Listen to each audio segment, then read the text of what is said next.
Okay, ladies and gentlemen, can you all do me a very big favor? Can you please type in chat if you can hear me or not? Struggling with a few tech issues, going back and forth trying to fix it. So let me know if the audio is working. And today, this is the day that we all came here for. This is Christmas. To those of you that celebrate it, Merry Christmas. If you don't, then just Merry fucking day. I originally wanted to do these live streams for those of you who maybe don't have someone to celebrate Christmas with, or maybe you're feeling a little bit alone over the Christmas period. So this is what we're here for. We said we were going to come hang out. It's Christmas for a lot of you. It's actually the day after Christmas for me, but it's Christmas for a lot of you. This is what we're here for. Feel free to use this as a coaching session. Feel free to just talk. If you're feeling a little bit lonely, that's cool. We can talk about it. We can solve the problems. We can figure out what we're going to do. Share your wins, all of that stuff. I can see a shitload of you already typing, so let's get straight into it. Rishav, actually, we'll do Rishav first because Rishav was first. Yes, that is correct. Yo, yo, yo, everybody. And then Andy was second, third, fourth, fifth. Amazing. I can be in 5 different places all at once. Brandon says, number 1, big win. The date that went deeply amazing motivated me. I'm working hard to keep the momentum going. I worked out today. I messaged some apartment owners. I messaged girls on the apps and I cleaned up. Amazing. Brilliant. I love that. Yeah, it was a huge win for you going on that date and having a really good time.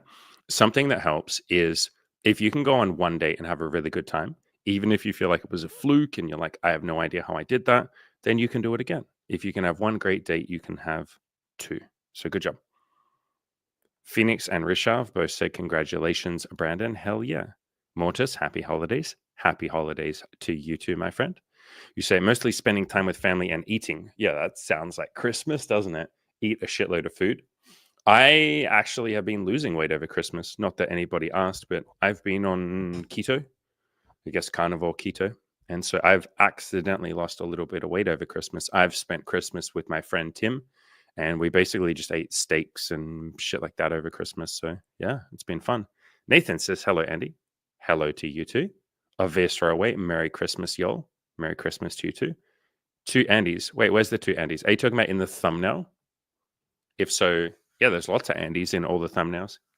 I put lots and lots and lots of Andys in all my thumbnails. Some of them have 7 or 8 Andys. Rishav, Merry Christmas and Happy Hanukkah, everyone. Hanukkah is a fucking amazing idea. It's like, yo, these Christian people did, one Christmas day and that's sick. What if we up the ante and go for 12? Like these people are doing 1, they get to give out presents once. Bro, what would be more than 1? 12. So I respect that. I respect the grind. 12 Christmases. Is it 12? Am I right? I'm pretty sure Hanukkah is 12, right? 12 days of Christmas. It's got to be someone who's of the Jewish persuasion who'll be able to tell us. 25th until the 2nd. Yeah, guys, come on. That's like a fucking long time of just giving out presents and kicking ass. That's amazing. You'll literally go until January 2nd. That's fucking amazing. I respect that. Mr. Mortis Skelton says, I have to share. Yesterday, I had a very low point and I still feel bad. And that's okay. It's okay to feel bad, brother. Lots of us feel bad. That's what we're here for. I saw a post on Reddit about a 20-year-old guy who has made some money and didn't want to disclose it to his family. At first, I didn't care about the post, but then I saw how he made the money. He was a 3D artist. Isn't that cool? Don't you want to be a 3D artist? Yeah, so you go on to say, he had been for a year or so. He did something that I've been pouring hours and hours of my life into for 6 or 7 years, learning everything about anatomy, design, software, coding, and he's making money. Hundreds of dollars every month after 1 year. And what does that tell you? That tells you that you are capable of making money. Do you want to know the difference between him and you? There's a few differences, but do you want to know the biggest difference? He's actually trying to make money. You're not. That's it. That's the only difference. You have put 6 or 7 years into this, and that's beautiful. You clearly love this. You're clearly very passionate about it. That's amazing. He, just after 1 year or a little bit before 1 year, was like, hey, I can make money from this. I'm going to go try. I'm going to give myself permission to suck, which is something that you, Mortis, haven't done. You've put all this pressure on yourself that you have to be perfect. You have chosen to spend 6 or 7 years. He chose to spend 6 or 7 months before he said, fuck it, let's do it. So he has a little bit more humility than you, or you could say he has a little bit more permission to suck than you do. But you could be making hundreds of dollars every month. And if some guy who's put 1 year into something can make hundreds of dollars a month, then maybe you can make thousands of dollars a month because you're probably better than him. You just think that you have to be even better before you try. And if you go back a couple of podcasts or a couple of live streams, people like me, maybe people like Chad, there was someone else that was encouraging you as well. We were all saying, why don't you just start right now? Because I remember you were a little frustrated, and fair enough, we all get frustrated. You were frustrated about, like, I remember you literally said, I can't spend money on, I don't know, coaching or something. You said, I don't have any money to spend on something. And I was like, why don't you just make some money? And you were like, oh, I can't, I can't remember what you said, but you basically said, I can't. And we said, well, how can you make money? You're like, well, I'm into 3D art, but I can't make money, blah, blah, blah. You're stuck in the I can't, whereas this guy on Reddit is stuck in the I can. Like, whether you think you can or you think you can't, you're right. It's literally just that. If you think you can't make money, then you won't. If you think you can, then you will. And this guy obviously thinks he can. So what can we learn from this, man? Like, what can you learn from this? And you say, so that's what's really destroyed me. I'm glad. And that might sound like a really funny, weird thing for me to say, but I'm glad this guy destroyed you. Do you know what he destroyed? He didn't destroy you because you're still functioning. Look, you're typing. So literally a false statement that you're destroyed. Like, you're still alive. You're still here. You're still good. But what he actually destroyed here, without even meaning to, was a little bit of your ego. And your ego is the reason why you're not out there making money from 3D art. You think you need to be some god, or you think you can't. That's your ego speaking. That's not truth. You literally could make money from this. You have someone in front of you who is. You literally have the proof that you can make money from this. You don't even need to do 6 or 7 years of learning. You've been procrastinating for 6 or 7 years, and that's okay. I procrastinated for like the better part of 15 years. So congratulations. We all do that sometimes. But this guy has, without even doing anything to you, destroyed a little bit of your ego, chipped away at that big, beautiful ego that you have, that a lot of us have. And it's that big, beautiful ego that says, no, I'm not ready yet. How do you fucking know? That's only an ego statement. I can't do this yet. You can't make money from this. That's an ego. It's literally a falsehood that you can't make money from this. You now have proof. And it's a falsehood when you say, I'm not good enough, because literal professionals have told me so. So what, bro? Do you know how many like literal professionals have told me that I can't be a coach because they don't have a degree? Because I'm just some bald retard on the internet? Lots of people. Why the fuck are you taking the opinions of literal professionals as if that's the gospel truth? That's just their ego speaking. Why are you listening to egos? Either go and make money from it or don't. But if you see someone else that is making money from it, would your next thought not be, well, if he can do it, I can too? There's no difference between him and you, except that he just tried and you haven't. You go on to say, now I feel really pissed and demotivated. I'm glad you feel really pissed. Why don't you use that to go and make $1? Like, focus on what you can do, brother. You can go and make $1 from this. There is literally no difference between him and you, except that he tried and you haven't. And you say, yes, I have. No, you haven't. Come on. Let's tell the truth here. We're not here to lie. You haven't tried to the extent that he has. So go try to the extent that he has. And then you'll make the money that he has. Or you'll make less, or you'll make more. I don't know. But it's right there in front of you, dude. You can just do it. Nathan Demotia. What a name. My God. How can I stop my porn and escort addiction? Well, my brother, I have done so many videos on this topic. I'm not going to answer it right now because I've taught this to death. I feel like I've taught this to death.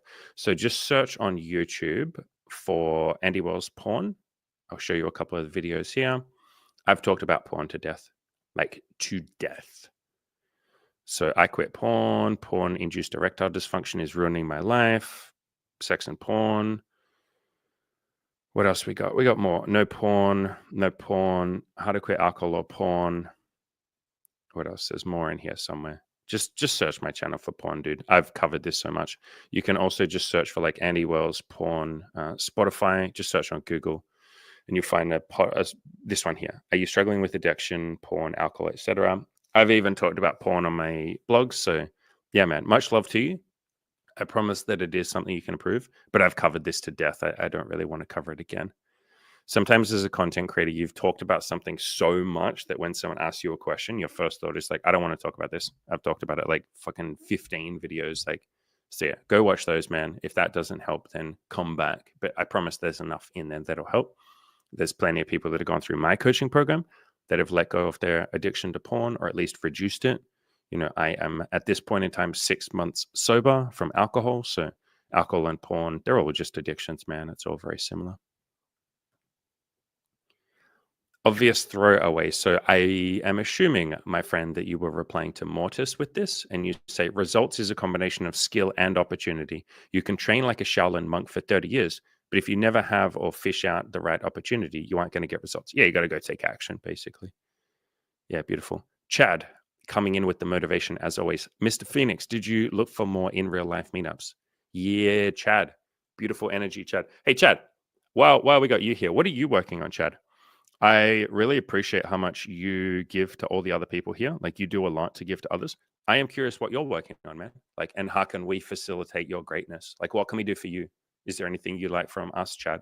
Because you are very generous in your motivation, your advice, your love, all of that you're giving to others. Is there something that you'd like from us, man? Obvious throwaway says a good example of, sometimes things take time is the guy that made Ballatra. Yeah, that's a super famous viral game. It's like a little card game. He's been making games on the side for a decade. Now he has a game that was nominated for Game of the Year. Why did it take him decades and not 1 year? I can give you another example of this. You all know Five Nights at Freddy's. Super, super, super, super, super, super, super famous video franchise. Guy's like a millionaire, all of that kind of stuff. And obviously there's a movie, and God, the guy is like super famous now.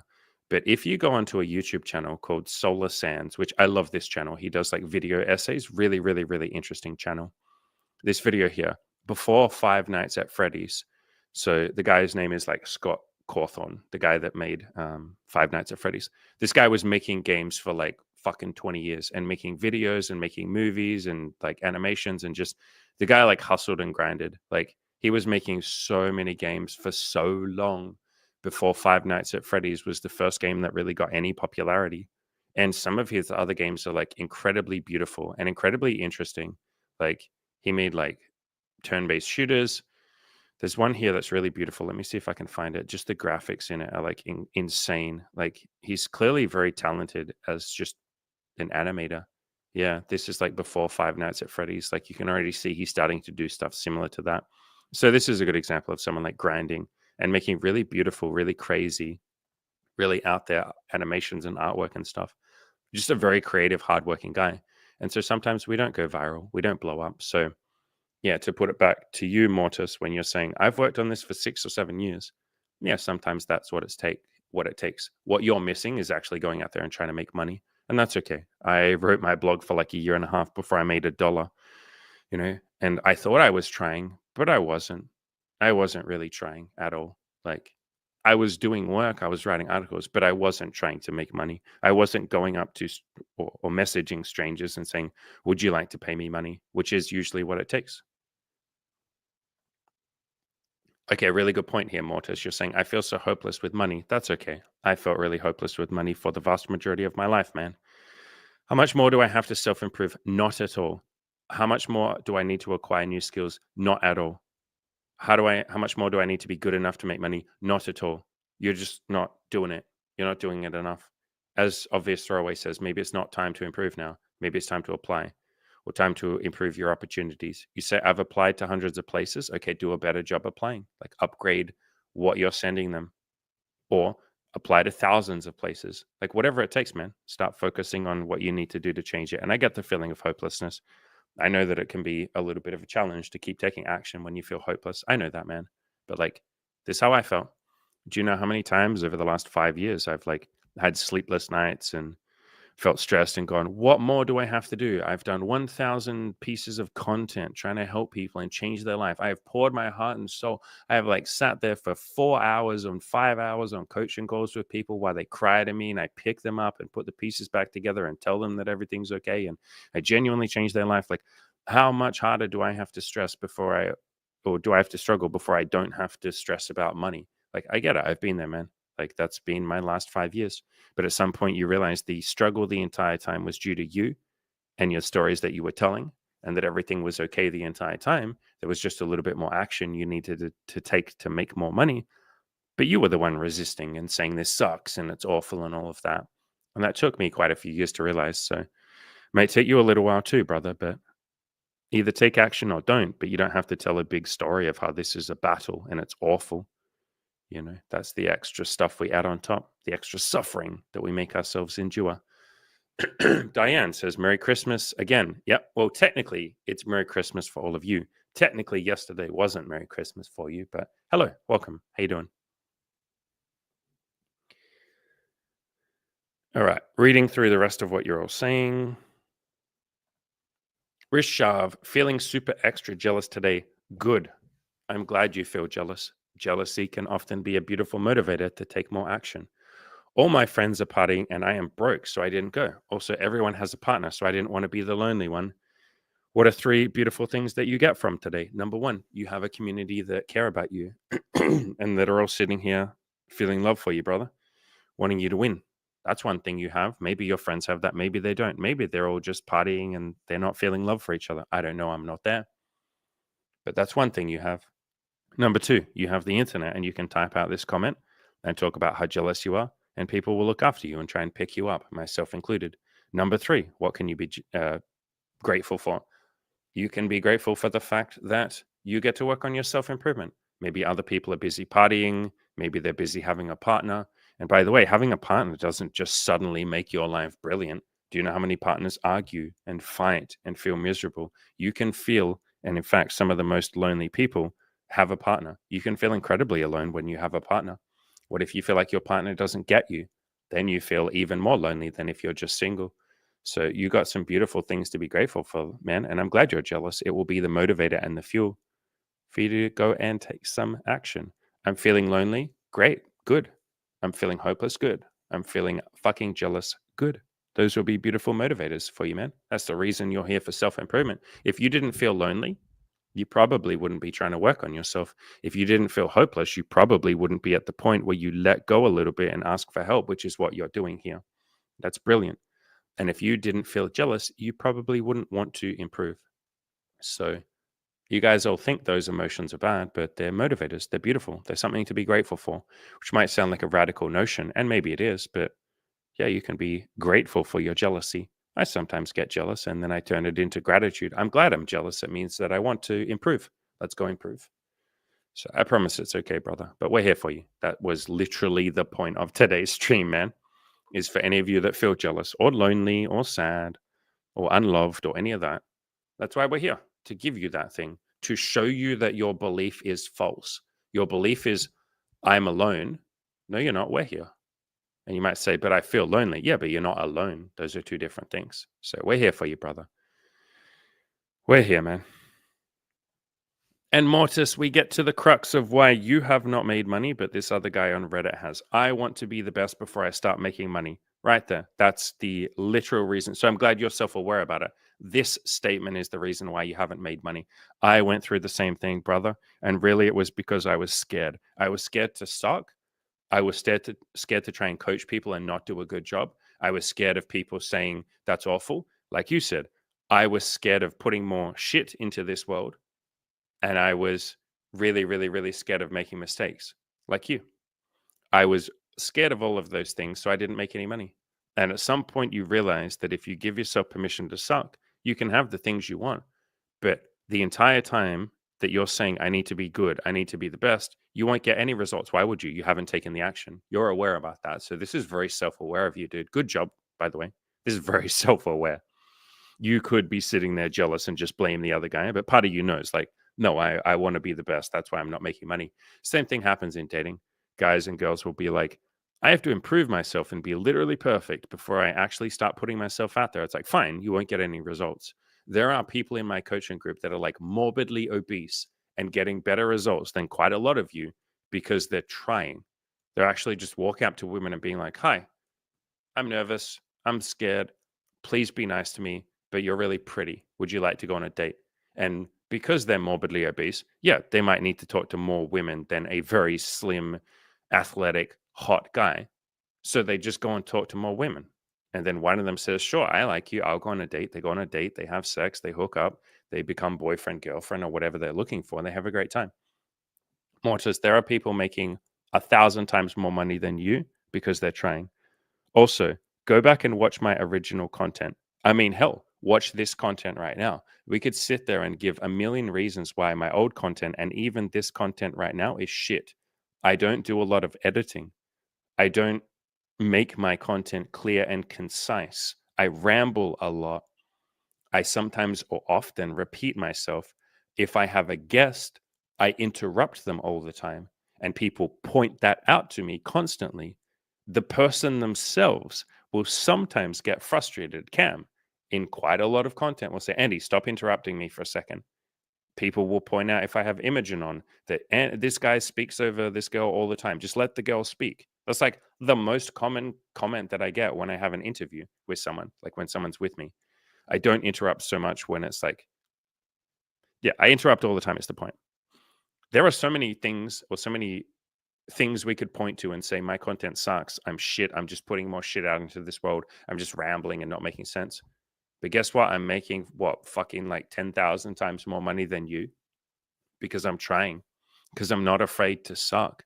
There are so many people out there that will say what you're doing will suck. And Mortis, there are so many people that will look at your 3D models and be like, this is dog shit. Yeah, great. And then there'll be someone that looks at your 3D models and goes, holy fuck, this is good. This is what I was looking for. Cool. Here's some money. Great. There are so many people that fucking detest my content or hate my coaching program. I say, that's true. How can you charge that much money? It's way overpriced, bro. You're not worth that money. Like, there's so many people, cool. My content's not for that person.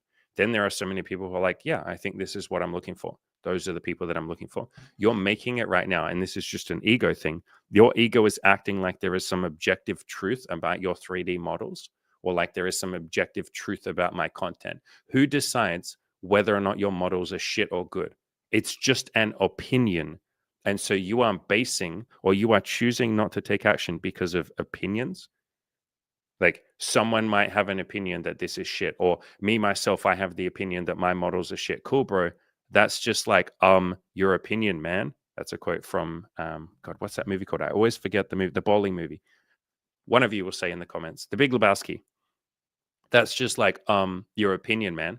It's just your opinion that these models are shit. Someone else will look at them and be like, cool, that's great. That's what I was looking for. Here's some money. So your opinion and your ego right now is holding you back. Again, it is literally the only reason why this other person is making money and you're not. It's because he doesn't have as big an ego issue. And so you can jerk yourself off about how great your ego is. And you are literally stroking your cock and saying like, my stuff is so good. I'm better than this other guy. Great. He's making more money than you. And at some point, you realize it's not about being the best or being good or bad or any of that. They're all just opinions. It's, am I doing the things that I want? Am I living the life that I want to live? That guy on Reddit is, you're not. Who is happier, you or him? Would you rather be right or happy? Right now, you are choosing to be right. I'm right that my models are better. I'm right that he's shit. Cool. He's happy. You're not. And at some point, I went through this myself and I was like, you know what? I'd probably just rather be happy. Let me give up the need to be right. Let me give up my big, fat, juicy ego.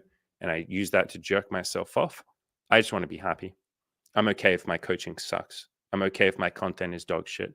At least I can be happy and peaceful and make some money and help some people. There are people right now in the world who would massively benefit from your 3D models. And you are so obsessed with, yeah, but what about the people who wouldn't like it? What if I put more shit out into the market? That you are literally neglecting the people that would benefit from your 3D models. You are holding back productivity and creativity from the world while jerking yourself off and acting like you're doing some big fucking beautiful thing for the universe. You're literally saying, this guy's making the market worse. And I'm good. I'm doing something good by not diluting and poisoning the market. No, you are holding the world back from the beautiful gift of creativity that is Mortis Skelton. You are not sharing yourself with the world. You are literally taking or not adding to the universe. You're not adding to the world right now while saying, look how good I am for like not adding to the world. No, bro. You're sitting on the sidelines when there are people that would benefit from what you have to offer, that would be inspired by you actually fucking trying. I'm sure there's a lot of people on that Reddit post that you're talking about that were inspired. I'm inspired by that guy. He hasn't even done this for a year and he's making hundreds of dollars a month. That's inspirational. He is inspiring more than you are. You're trying. You're doing a decent job of trying. But he is sharing his gifts with the world, and that is brave. That takes courage. You are not. You right now think you're adding to the market or you're saving the market from your shit. No, you're not doing anything. And so at best, you're neutral. But Mortis Skelton is a beautiful fucking gift for the world. And I would like to see you start sharing that. And even if you think what you have to offer is shit, that is just like your opinion, man. Obvious Throwaway goes on to say, I want to be the best before I start making money. The problem with doing nothing but training is that you aren't trying to build things people want. Yes. So Obvious Throwaway saying exactly what I just said. You're holding back from the universe, Mortis. There are people right now that would benefit from what you might have to offer, and you are not sharing that. Obvious Throwaway goes on to say exactly what I just said. Yeah. Sometimes people just want simple things. Sometimes training too much makes you produce worse things as you think you need to make everything perfect all the time. Obvious Throwaway. What a fucking legend right here. Yeah, I didn't even think of this, but exactly. My content would be arguably worse if I sat there. I mean, I can't know this, but we could make a case that maybe my content would be worse if I sat there for like 5 weeks thinking of what to say in a video. And I have tried that. And what happens is I end up overthinking it and I'm not in a flow state and I'm checking my notes constantly. The video literally doesn't flow as much and it doesn't feel like it's coming from the heart. And it's very obvious to me and maybe less obvious to some of you. But part of why I'm doing this is to enjoy it myself. And so I literally do not enjoy content when I edit it heavily, when I have extreme notes and dot points about what I'm going to talk about and I stick to them. I literally do not have as good a time as talking to all of you when I overthink things or like train too much, as Obvious Throwaway is talking about here. I literally enjoy it more when I hit go. Like right now, I'm freestyling all of this, obviously. Most of my videos are freestyled. If I just sit down, hit go, and I go, welcome everybody. I love all of you. What can I do to help? Let's talk about this topic. That content is the content I love the most. It makes me want to keep doing this. And a lot of you seem to really love it. Not everyone does, obviously. Some people like highly edited, perfect content, but lots of you like it because you're like, wow, this guy's real. He's like literally not even thinking of what to say right now. He's just talking to us. It's me hanging out with someone that gets me or maybe gets me. And so I like that content. So yeah, sometimes like Mortis, you're missing out on feedback from the market. You're so busy worshiping your own ego and your own opinion of what a good 3D model is that you don't have any market feedback. Anyone in business would tell you your product probably fucking sucks if you don't get market feedback. And so it's ironic that your answer to that is let me not get any market feedback then. Let me not try selling it and get some feedback. Let me not try sucking and then improving it. You're literally saying for me to improve at something, I have to only stick to my own opinion of what would make it good. That is literally not how a free market works. Literally. You'll just end up making something that you like, and maybe some people like it, but maybe they don't. But how would you fucking know until you try and sell it or offer it and ask people for money? Do you know how many times my coaching changed over the last like 5 years based on what people said they wanted or didn't want, what helped them and what didn't? I've always been very results focused. Is this person happier for the rest of their life? That's all I care about. I'm not interested in short-term gains. I'm not interested in any of that. Is this person happier 1 or 2 years from now? And that's all I've ever focused on. And it has changed so many times. And what I thought would make a good coaching program, no, I was like dead fucking wrong. I literally thought what would make a good coaching program is one-on-one coaching. No, it's literally the opposite. One-on-one coaching can be great, but only if paired with a group coaching program. Like literally, the last thing I ever would have guessed is that having a group coaching program benefits people the most. And in hindsight, in retrospect, that's like the most obvious fucking statement of all time. And anyone who has a coaching program will tell you that. They'll be like, yeah, no shit. Having a whole lot of people support each other and be there for each other and camaraderie and feeling like you're going through something together and keeping each other accountable and being down in the trenches together. Yeah, no shit. That works better than just you, the coach, by yourself working one-on-one with someone. But I was wrong about that, wasn't I? I literally thought one-on-one coaching with no group coaching program would be the best way to do it. I charged the most for that coaching. and it wasn't the most effective. I could list you 7,000 other things that I've changed that I only know from having feedback from people going through the coaching program, and the coaching program sucked at the start. So here's your answer, Mortis. You just don't charge very much money. I don't know how that solution has escaped you, but if your 3D models, if you're not confident in them, charge $1 for them. Someone will pay you $1. As you get more confident, charge $2, then $3. That's all I did with my coaching. I charged like $5 or something at the start, and I was putting like 2 or 3 hours into each client. And then I slowly raised the prices. And then I remember when I hit like $40 an hour, I thought that that was a barrier I could never get over. So I was just charging that for a long time. It wasn't even $40 for an hour. It was like $40 for like 3 hours worth of work. So still like fuck all money. And I slowly put that price up as I got more feedback, got more confident, and felt like I was putting something good out there. So just adjust your price. If you genuinely feel like what you're putting out into the market is shit, then charge fuck all money for it. Charge $1. Like, you really don't have to charge a lot, brother. Like, you're making it sound like I have to be perfect. How do I know if I'm ready? You're never going to feel ready. What an absurd question. And I'm not picking on you when I say that, but it's an absurd thing that we do to ourselves when we're like, I got to feel ready first? What the fuck? No, you do it. And then maybe one day you feel ready. I've talked about this a lot. I've talked about imposter syndrome, feeling like you're not good enough, that your confidence lags behind your action. You will take action for months, sometimes even years before you feel like it. I didn't feel like I was competent at sex until I had had the second threesome. Like, I had had 2 threesomes. Stop and think about that before I finally was like, oh, I'm good at meeting women. Yeah, no shit. By that point, yeah, no shit. You're good at sex. You're good at having threesomes. But my self esteem, my confidence didn't catch up. Same with business. It wasn't until we had that, like, I mean, fuck, it's only recently. It's only been in the last year that I've felt like, yeah, I think I'm a pretty decent coach and I'm pretty decent at content. Motherfuckers, like, we've earned at this point, like, I don't know, in total, like, I guess in US dollars, it would be like 250,000 US dollars over the last like 5 years. It's only at this point that I'm like, yeah, I think I'm decent at making money. I'm not great, but I'm decent. So your self esteem catches up way later.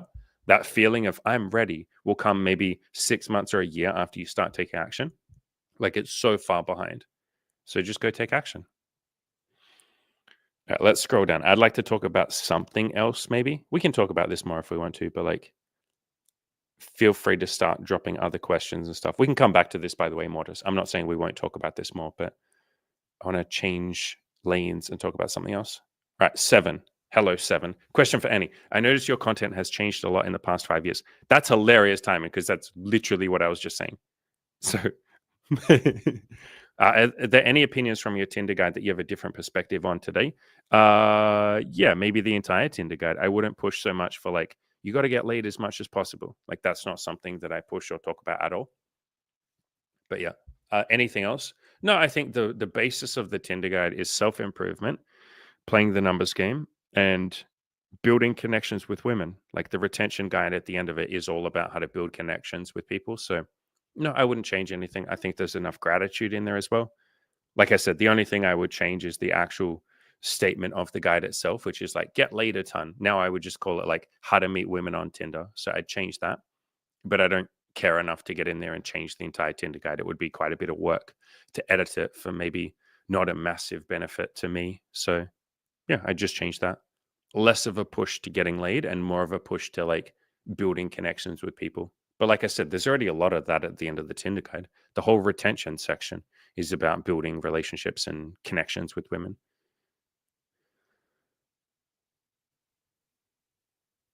Brandon, that's a great question. Yeah. I could probably go through the Tinder guide and find other stuff. There's lots of, okay, something else, I guess, that I don't do anymore is like saying the word should in the Tinder guide a lot. I probably say the word should, like, you should do this, you have to do this, you need to do this, you must do this. I don't talk like that anymore. So I was a lot more opinionated, and I was a lot more convinced that my way was the best way. I used to, even in a lot of my old content, I would start the videos by saying, hey everyone, or hello everyone, Andy here, uh, author of the best Tinder guide on the internet.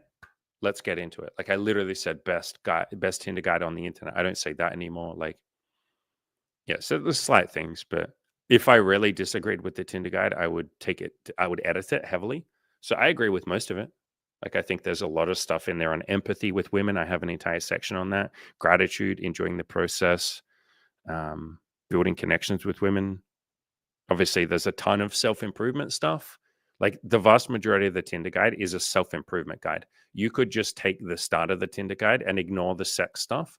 Like, people in relationships have used the Tinder guide and told me, holy shit, this made my relationship better. I used the retention guide to work on my relationship with my girlfriend.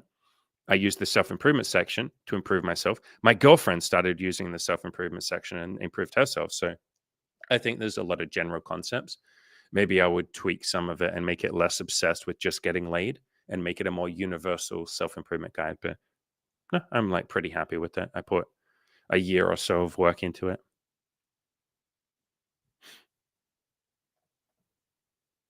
Mr. Risha, we got love for you, brother Andy. For many years now, my condition has been like this. That's okay. I was depressed for like 8 or 9 years, dude, and suicidal for most of that too. So I feel hopeless and pathetic. It's okay to feel hopeless, but that's just like your opinion, man. It's okay to feel pathetic. You're not. You are an incredibly courageous human being, Rishav. You have showed up every single day to these live streams, been very open and vulnerable. A lot of people would love to be your friend and they would find you very inspiring. There are a lot of women out there that would love to date you and see the beautiful human that is Rishav. Underneath that self judgmentalism of yourself as pathetic, there is a beautiful heart of a warrior there, man. Like, you have a lot to offer. One thing I would recommend you do is write down 50 reasons or 50 things about yourself that are likable or lovable if you haven't already done that. I think I've suggested that to you a couple of times, but I would start working on that, man. Show yourself that you're not pathetic. You say, I might be depressed. Maybe. It sucks that another year is going to be like this. Imagine if you didn't fucking know. Like here you go, Rishav. Everybody gather around. Rishav is about to tell us the lottery numbers for the next year. Rishav is also going to tell us what stocks to buy in the stock market.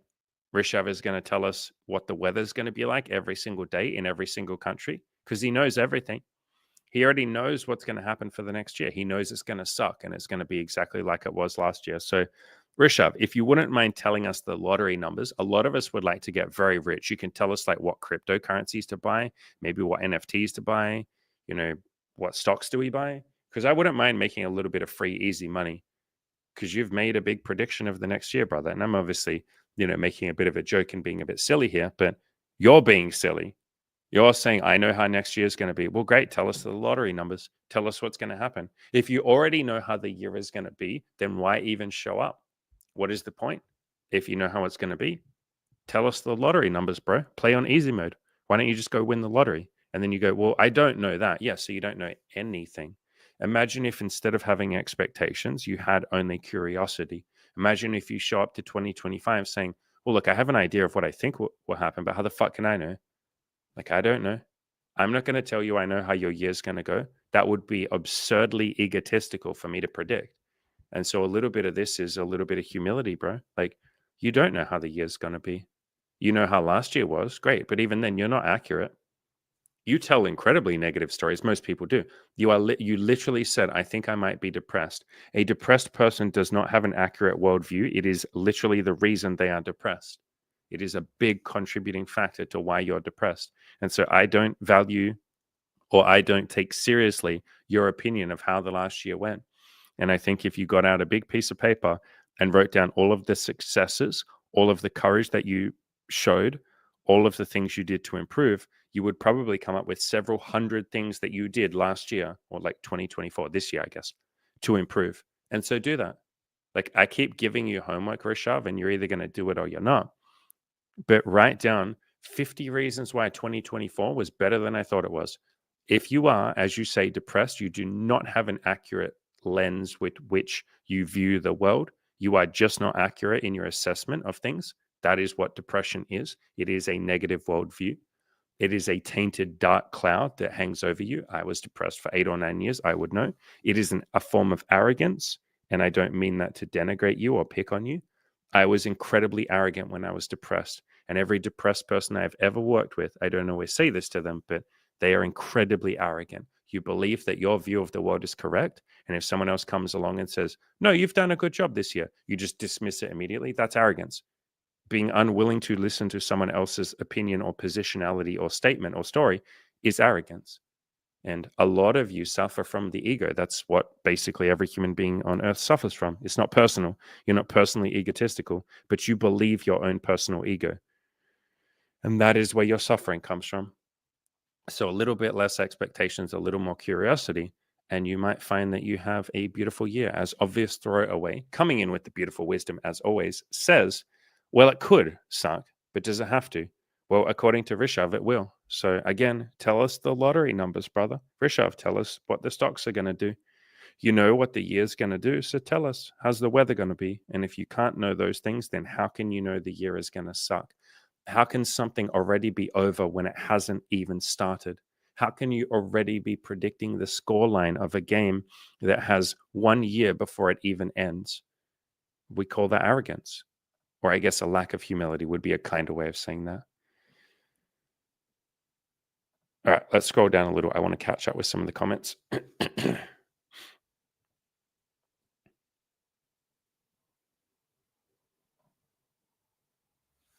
Yeah, so obvious throwaway, what he's kind of talking about here, I will paraphrase what obvious throwaway has said. This comes from there's a quote in the Bible that I really love. I say it all the time. The Christian Bible I'm talking about. God grant me the serenity to accept the things I cannot change, to change the things I can, and the wisdom to know the difference. So same thing here. Yeah, there's some things that you're like, I don't know if I can ever fix this. Maybe you can one day, maybe you can't. I don't fucking know. But why don't you move on to the things that you can quickly change? This is why I talk about baby steps. Baby steps are the quickest way to start getting some wins together. You work on what you can do right now. And so if you're like, I can't go to the gym, okay, fine. Let's accept that premise. You can't go to the gym. Get on the floor right now and do one push-up. If you go, I can't do a push-up, okay, have your knees on the floor when you do a push-up. If you go, I'm too fat, too, miserable or whatever, I literally can't do that. Okay, walk around outside for 10 minutes. You can do that. If you go, I can't because I'm agoraphobic, cool, great. Walk inside for 10 minutes. If you go, I can't, I'm bedridden, I'm 500 pounds. Okay, lift your arms up and down like this. If you go, I can't even do that. Okay, like at that point we're almost being absurd, but fine. If you say I can't even do that, fine, that's okay. I've worked with very depressed people that literally can't get out of bed. Think about lifting your arms up or down. You can do that. Like everyone has the power to think something, so think about doing the thing. Think about it for hours a day. If you can't do that, think about it for 5 minutes a day. At some point you'll go, okay, I've thought about lifting my arms up in bed every day for the last 5 days. Fine, I'll just do it. Yeah, I did it.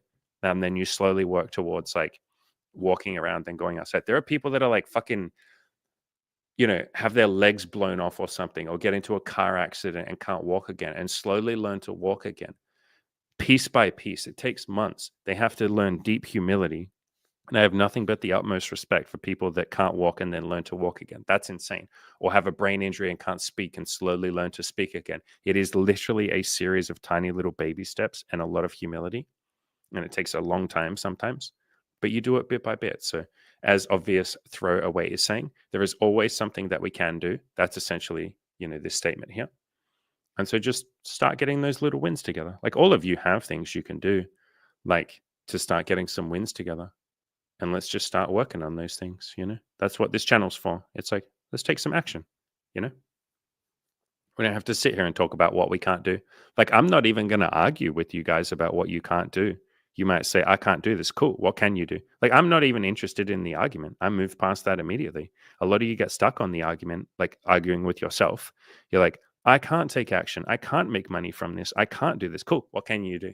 Like, I just skip your fucking argument entirely. I'm not interested. I know better than to argue with the ego. I will lose every time because your ego is stronger. It's very intense. My ego wrong too when I choose to listen to it. So I just don't play that game. It's like, cool, you can't go outside. What can you do? Can you think about it? Well, I can't do that. Okay, what can you do? I'm only interested in what you can do. I talk about all of this in the Play to Win video course, link in the description below. Pay whatever you want for that, even if it's just $1. Yeah, the whole point of the Play to Win video course is fine. You can't do this. Cool. What can you do? Play to win. We're not here to talk about what we can't do, which would be playing to lose or playing not to lose. I'm only interested in what you can do. Tell me that and we'll do that. Breeman 2052. Hey, Merry Christmas and Happy Holidays all. And then obvious straight away. Happy Blinking Tree Day, Breeman. So I love getting autistic like this.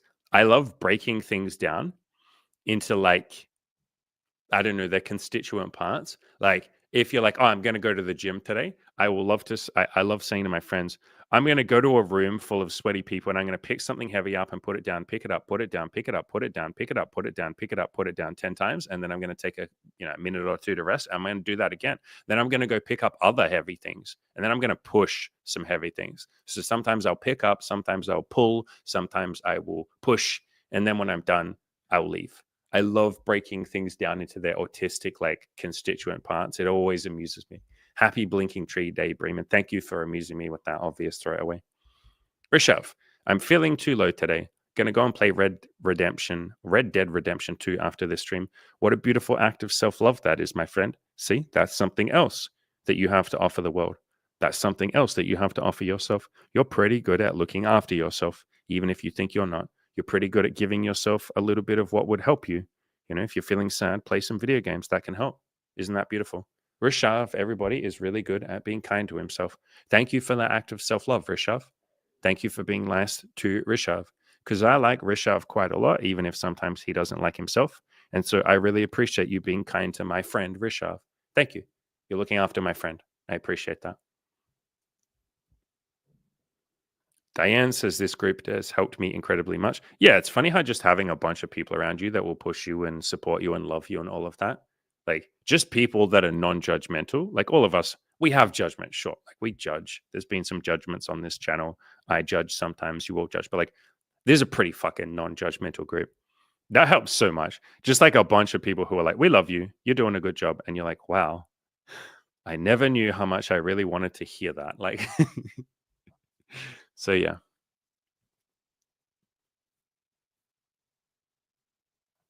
Yeah, Chad, I know, right, brother? Yeah.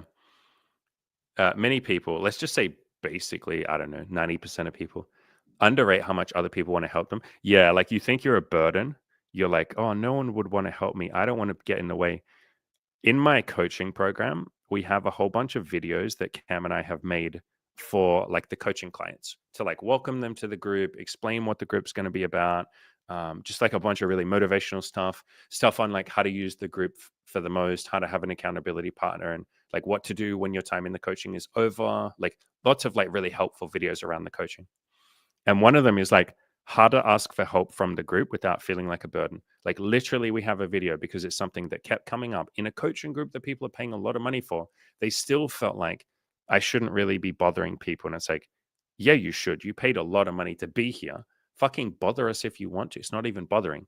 And part of what we said in that video is, yeah, we want to help you. Why do you fucking think we're coaches? There are a million ways to make way more money, way easier. We're coaches because it's fun. We like it. You are doing us a favor by asking us for help. We enjoy it. Same with all of you. A lot of you think you're a burden. And like, no, we all like helping you. Otherwise, we wouldn't be here. Like, Chad is someone that has given out so much advice and love and help and support, like all of you have.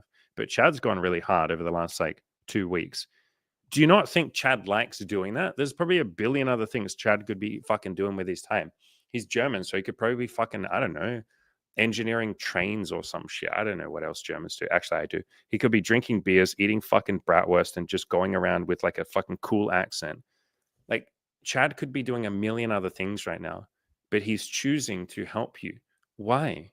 Because he obviously gets something out of it. And so, anytime we're feeling like I'm a burden or I'm depressed or I'm hopeless or I don't want to bother people, it's like you're probably doing them a disservice by not letting them help you. You're probably taking something away from them. And don't feel guilty about that. It's not your obligation. But you're probably not giving people something that they want. I get genuine joy and love and excitement when all of you ask questions. You are literally doing me a favor by saying, can I have help? But we're often so caught up in our own guilt and shame that we're like, no, I shouldn't ask for help because I'm bothering people. No, you're fucking giving people something nice. You're giving them a gift by saying, can you help me? They're like, fuck yeah, this is what I came here for. I came here to help people. So yeah, I really respect and admire and I'm grateful for how often so many of you ask for help. I'm literally grateful. Thank you. Like, thank you for saying, yo, here's my problems. Can you help me? Here's what I'm stressed about. Can you help me? Hey, I feel hopeless. Can you be there for me? Like, thank you. It's actually really helpful.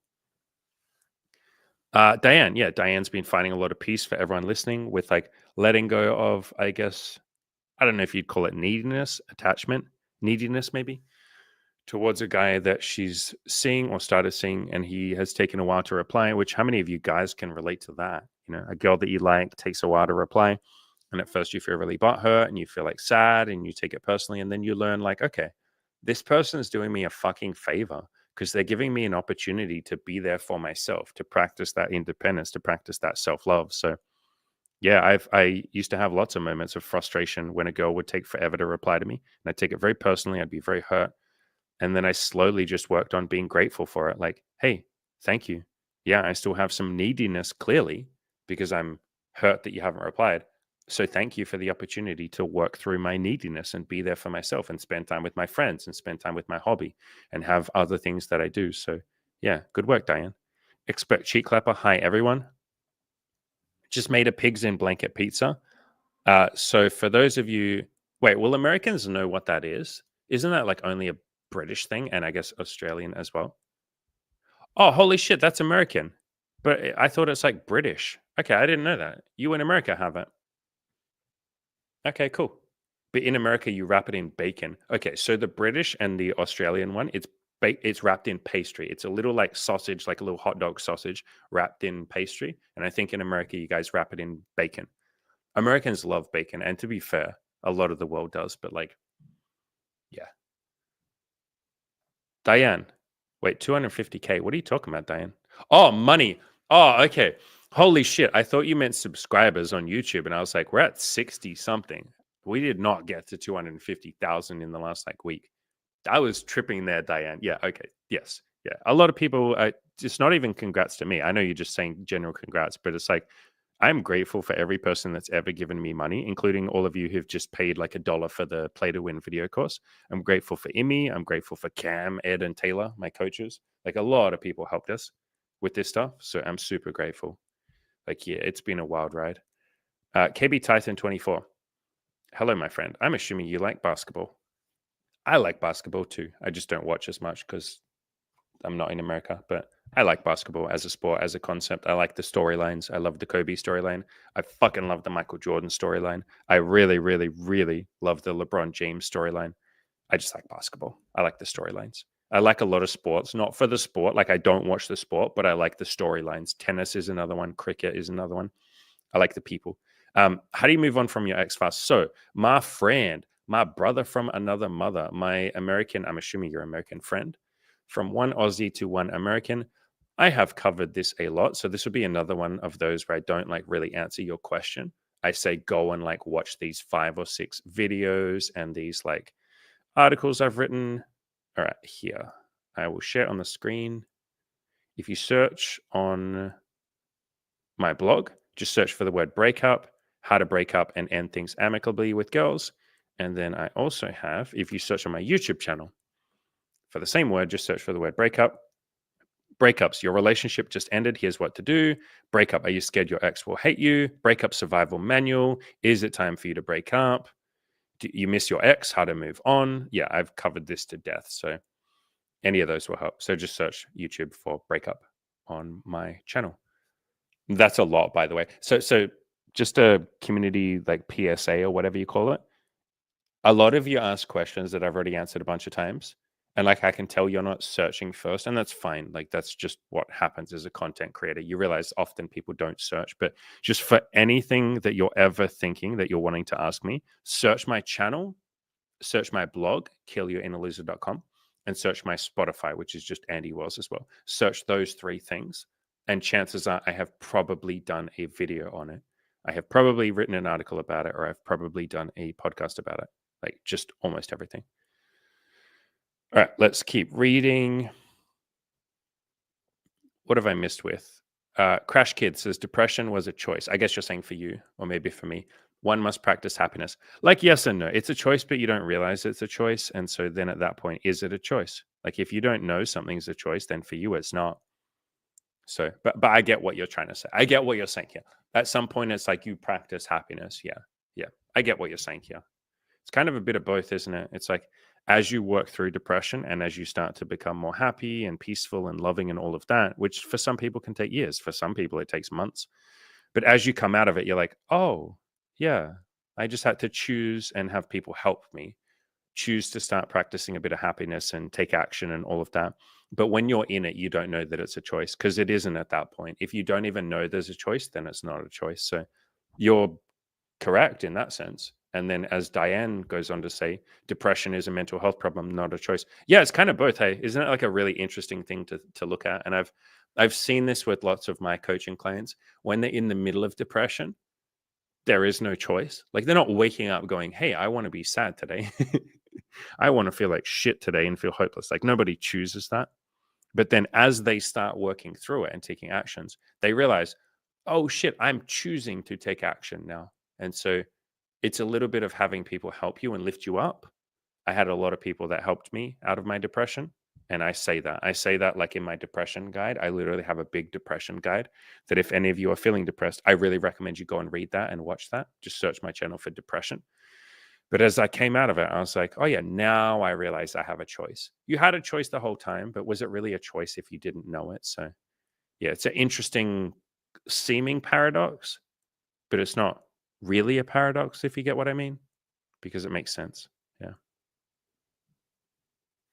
All right, let's keep reading. Phoenix, yeah. Yeah, the concept of the one is very adorable. It's very sweet. It's a very sweet, that's why I say adorable. Like the one soulmate. Like this is my one who's going to make me happy and complete me. It's like the one is the one that you are living with. It's you. You are your own one. You are your own soulmate. For a book on this, I recommend I Need Your Love, Is That True by Byron Katie. You know, if you're a complete, happy, content person, and you don't have to be perfect with all of that, but as you work towards being complete on your own, a partner is a bonus to that, but they're not the one. Also, you realize with maturity, and I guess just thinking about it, there isn't one person that's a good fit for you. The evidence about that is so obvious. You look around you and people who are like, this is my soulmate. Then they break up 5 years later or a couple of years later. And then the next person, like, no, this is my soulmate. And they just keep doing that. It's like, all right, after the fifth time you've said, this is my soulmate, I'm not going to believe you anymore. Maybe there are lots of people that you can build a deep connection with. There are lots of people that you can really connect with and feel like you're one together. There's lots of those people. So yeah, I get what you're trying to say or what you're saying here. Yeah, lots of people get it's a very cute, sweet way of looking at things. It is sweet. The concept of a soulmate is sweet. It's innocent. It's like believing in Santa Claus or something like that. And so with adulthood, with maturity, as you get on, you realize like, oh, there's just lots of people I can connect with and I can build something with them. But yeah, I don't say that to people that average normal people who are like, I found the one. I'm just like, I'm really happy for you. I'm not going to stand there and be like, well, actually, there's more than one, and like, actually, like that wouldn't be a kindness to that person. So yeah, lots of people believe in that. Lots of songs. How much music is there in the music industry of like, I found my soulmate, and then like a couple of years later, fuck that person. You know, I don't even care about you. Like, fuck you. I'm moving on. Or like, please come back. Please, you're my soulmate. I miss you. Like, there's lots of innocent attachment to the concept of like the one and all of that. Rishabh says, thanks for the kind words, Andy. Yeah, brother, thank you for being here. You've been incredibly kind to yourself a lot of times. You've been incredibly kind to all of us. You've been incredibly brave and courageous, like all of you have been. You know, you're all doing a fucking fantastic job. You're all just so busy saying that you're shit, especially people like, you know, Mortis, to bring up what you were talking about before. They're like, my models are so shit. And it's like, bro, I bet they fucking kick ass. Like, okay, here you go. Let's play with this. Mortis, if you're still here, if you're still listening, I know people like Chad, Obvious Throwaway, me, I'm sure Rishav, Diane, Phoenix, a bunch of us. Bro, we want to see these models that you think are so shit. Like, here you go. Here's your baby step. Post a link in the chat. If you can't, email it to me, andy@killyourinnerloser.com. Put it in like a Google Drop. Just take like a fucking screenshot of your model or something. Like, because I don't think I can open models. I don't have any modeling software or anything.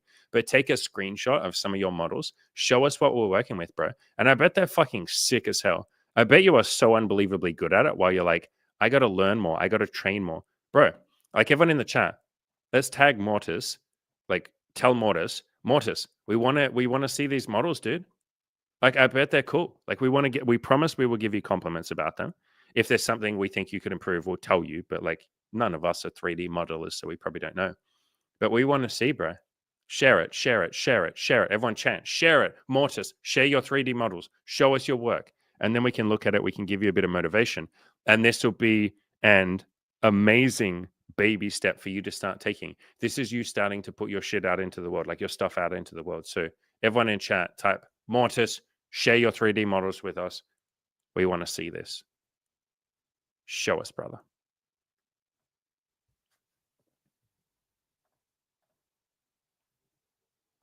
All right, reading through the rest of your comments. Chad says, I like helping. Yeah, for sure. It feels good, right, brother? It feels really nice. That's why I do this. Like, money is nice. But again, there are a billion ways I can make way more fucking money than going, let me pour my heart and soul, which sometimes is exhausting, in the best possible way. It's like a mental workout and a workout for my heart. Like my heart literally gets tired after I finish these live streams. I don't know any way to phrase it other than that. And especially my coaching calls, which sometimes go for like 3 or 4 hours of just like pouring my heart and soul out to someone or with someone. And being in that empathetic state where I'm thinking about them. I'm only thinking about them. I'm only thinking about you guys and girls when I do these, not me. And like that can be a tiring, in a beautiful way, place to be.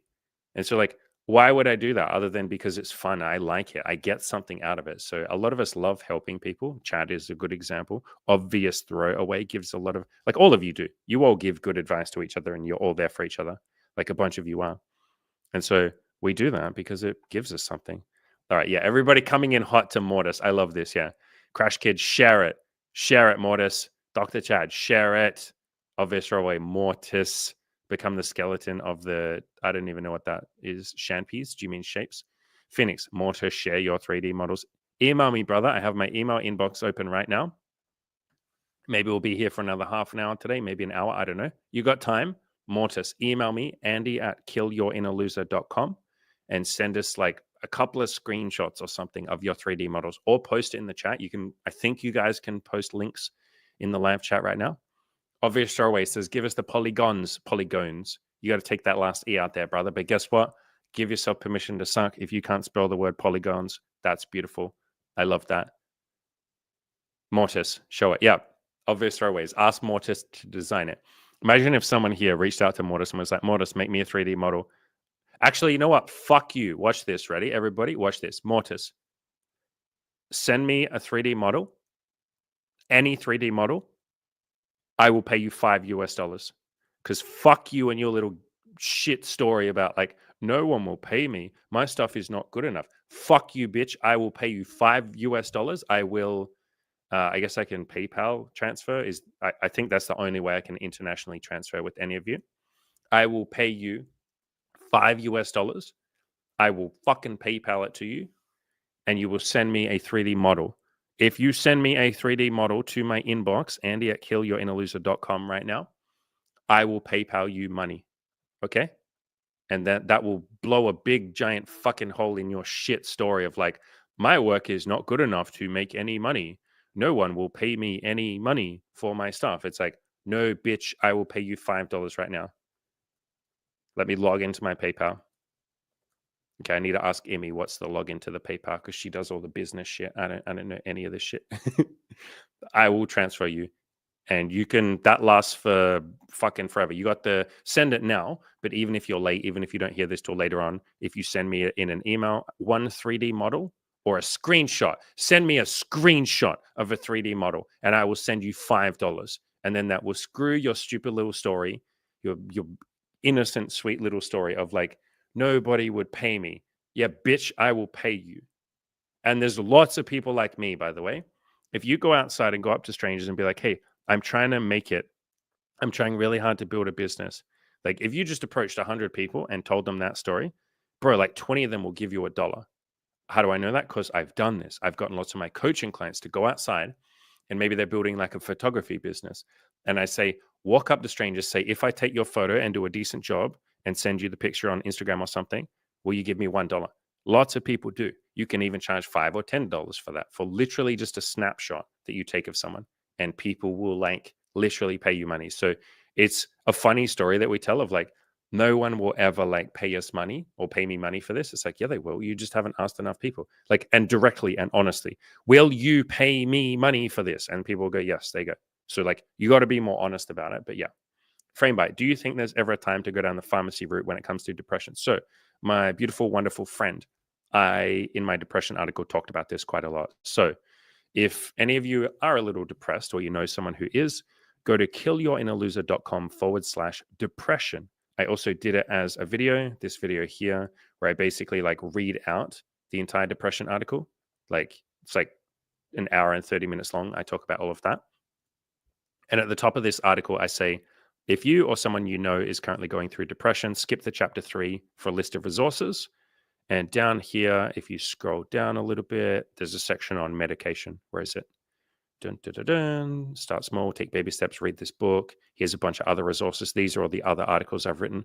There's one like don't kill yourself, what to do if you feel hopeless and helpless, what depression is. Like, yeah, there's a lot of shit in there. How to actually improve, how to make friends, all of that, blah, blah, blah. But somewhere down here, I have medication. Here you go, medication. So I have a whole section on medication. Yes. So is there ever a time? You can just read that and that will get my answer. The short answer is like, yes. Yes, for sure. But I would use it as a temporary stopgap while you improve your life. You're depressed for a reason. That is always true. There is always a reason or several reasons why someone is depressed. And let's work on those reasons. And medication can help. It can help you stop feeling a little depressed so that you have the energy to start working on those things. Because depression is often a lack of energy, as any depressed person knows very well. Expert cheek clapper with the very, very serious question. And I am going to give this serious question the serious time and attention and answer that it deserves. Would I rather fight a horse-sized duck or 100 duck-sized horses? Now, my beautiful friend, I actually already know the answer to this question. And I can't know that this is the answer under all circumstances. But this has already been simulated. And I think you know that, which is probably why you fucking asked this dopey-ass beautiful question. Literally, this, if you Google it or go on YouTube, this has been simulated. This has been opined over. Many people have talked about this. Hell, even Bill Murray, my beautiful old favorite fucking actor, Bill Murray, has answered this question. So just go on YouTube and search for expert cheek clapper's exact question. Aaron Paul, literally the guy from Breaking Bad, has answered this question. I believe there's even simulations on this. Jeff fucking Bridges has been asked this, of all people. Lots of people have been asked this. Look at that thumbnail. Look at that. They just got horses and ducks. That's cheating. Anyway, that's not a horse-sized duck or a duck-sized horse. Look at this. So there you go. I don't want to spoil it. Conor McGregor apparently kicking a bunch of small horses. I would take the horses over Conor McGregor. He's great, but like, wow, someone's actually shown Conor. I'm sure you can all see that little thumbnail there. Oh, he's doing a good job. Look at that. There you go. Maybe that'll give you your answer.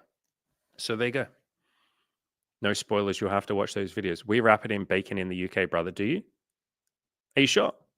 Because here, we wrap them. You're talking about sausages wrapped in bacon. Here in Australia, we wrap them in pastry. And I'm pretty sure that's a British thing. So one of us is wrong or incorrect.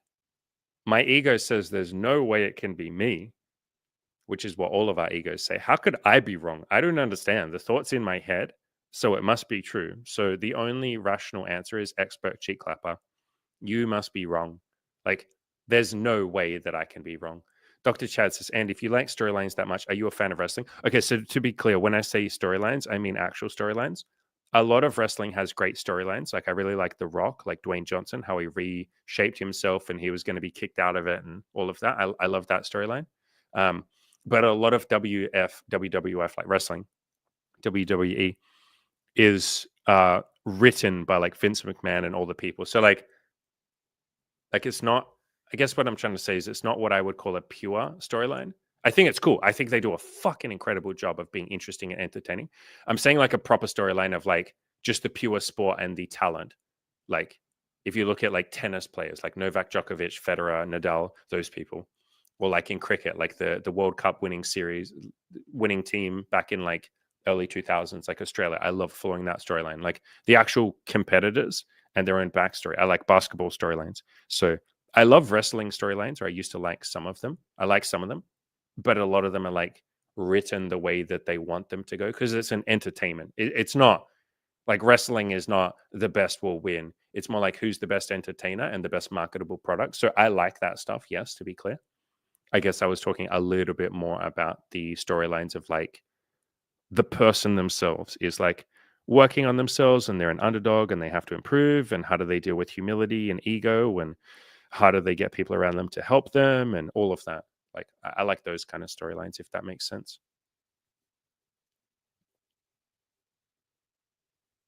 All right, scrolling through the rest of your comments, looking for questions. I tell you what I do, guys and girls. I just like hunt when I can see a lot of you typing, because I'm like way behind on the comments. I'm like 15 minutes behind your comments. I like look for question marks, but then some of you ask question marks because you're trying to get each other thinking and prompting each other. So I just like literally hunt for question marks. Question marks, question marks. A bunch of people saying Mortis share. Oh yeah, did you share? He hasn't yet, guys and girls. Maybe he's gone. But Mortis, share your 3D models. I will send you $5. And we'll be like, wow, Mortis is literally now a paid artist. And that's all this is. You might be like, yeah, but that doesn't count. Andy just gave me $5 because he feels bad for me. It's like, I didn't do it because I feel bad for you. I gave it to you because I want you to win. And there are other people out in the world that will also want you to win. So if you walk up to them and say, hey, would you give me some money because I'm struggling artist and I'm starting to build this stuff? People walk up to people on the street, like homeless people, walk up to people and say, I have literally nothing to give you and nothing to offer other than, I guess, gratitude, but sometimes not even that. Will you give me money? And lots of people go, sure, here's money, for literally no reason other than you asked me.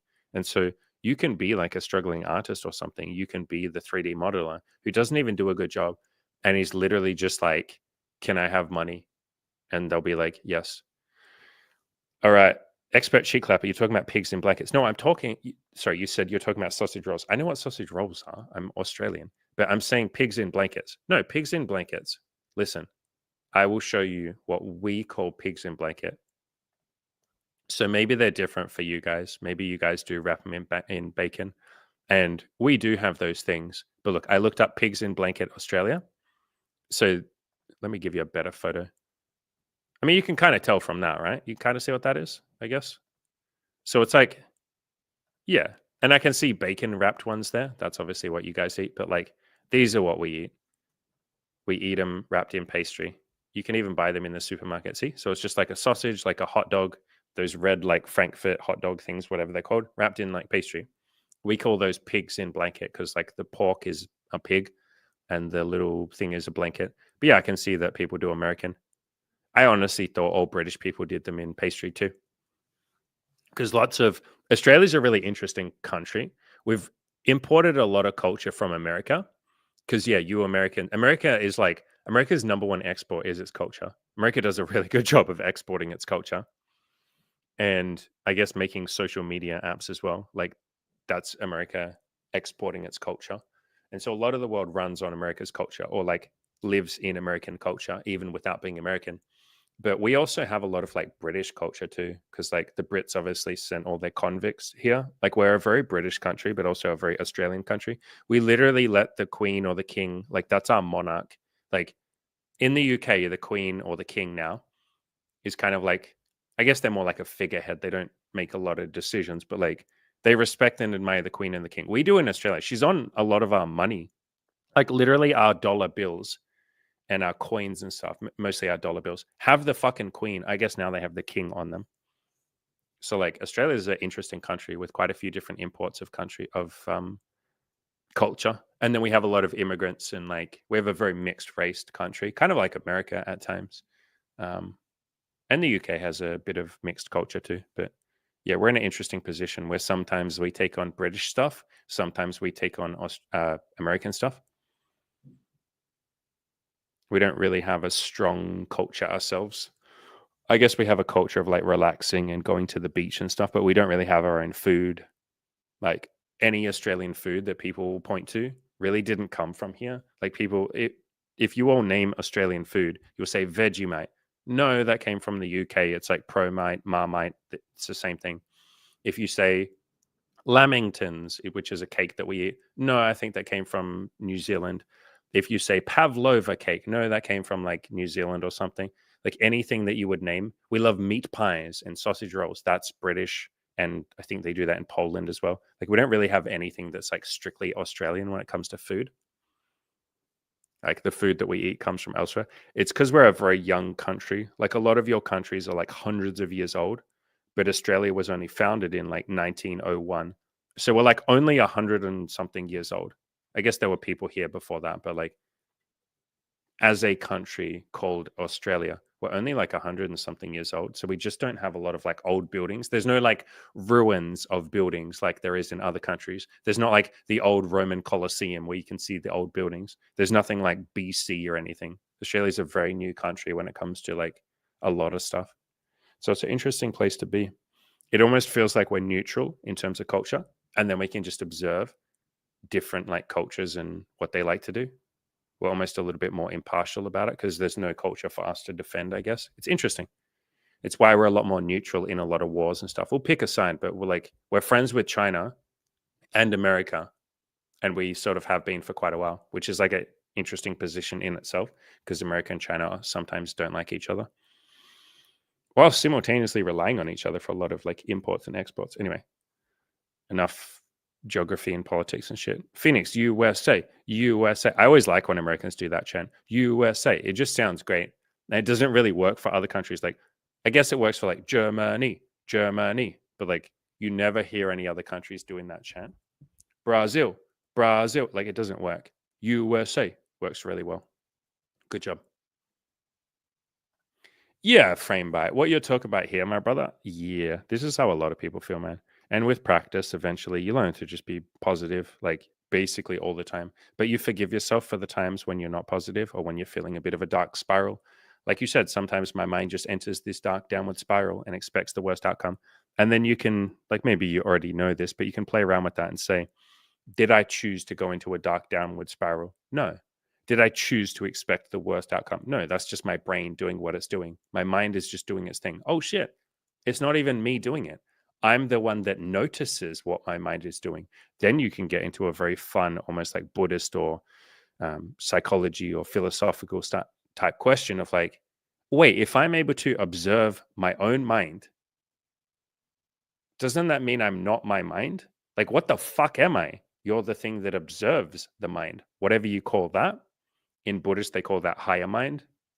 You know, in psychology, they might call that, or sometimes they actually call that the higher self in psychology. But you're the observer. You are the thing that is witnessing the mind. Otherwise, how would you be able to be self aware about what your mind is doing? So that helps you take it a lot less personally. You're like, oh, I'm not entering a dark spiral. This mind that I happen to be looking after or noticing, this mind is going into a dark spiral. And then you don't take it personally. You're like, hey, little mind, it's okay. You're in a dark spiral. It's all good. Me, the higher self, is currently okay. I'm just noticing this mind going into a dark spiral, but it's not me. It's the mind.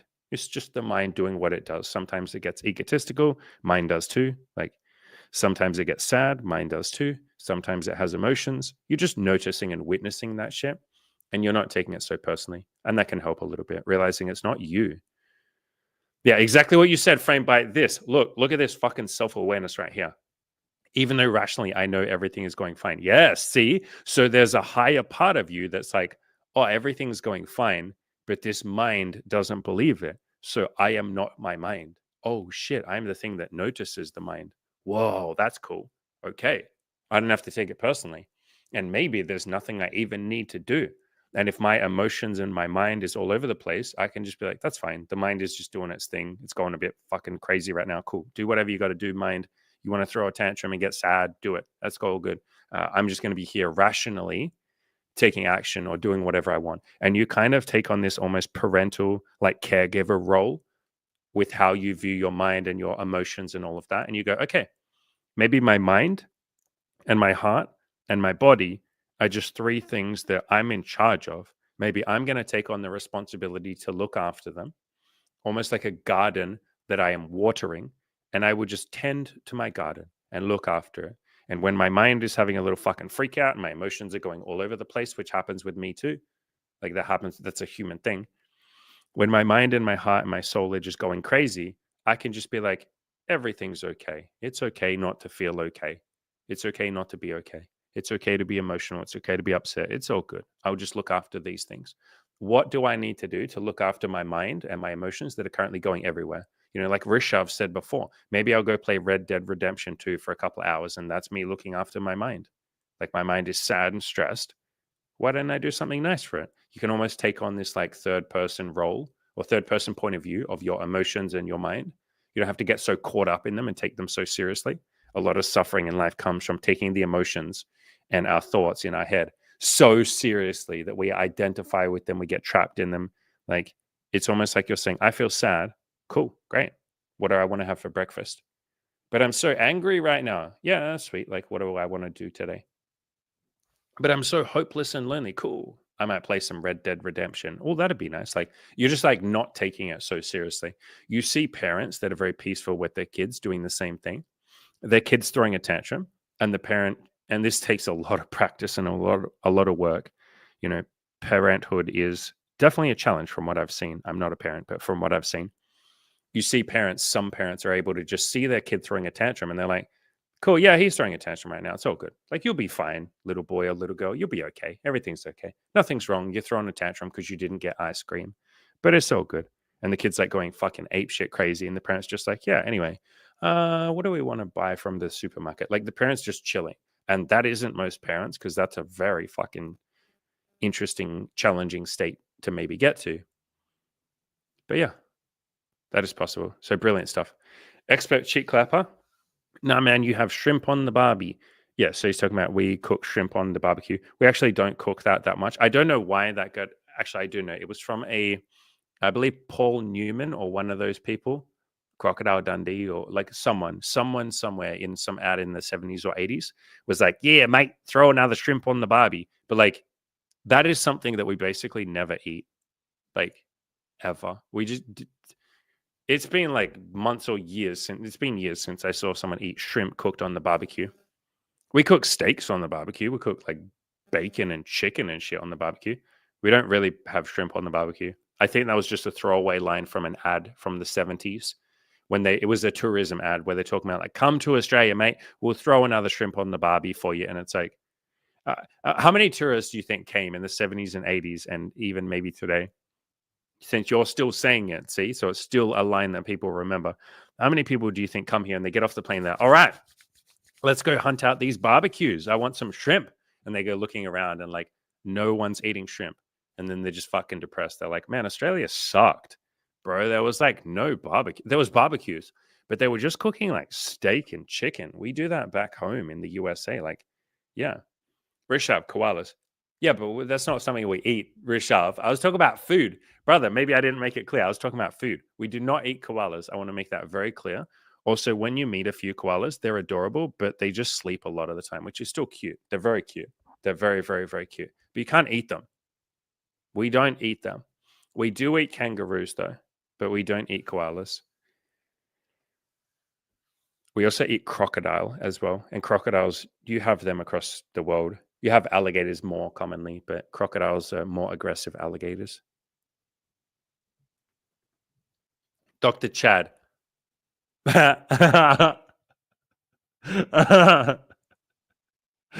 Okay, yeah, you got me with this one, brother. You got me with this one. I do love a little dark humor from time to time.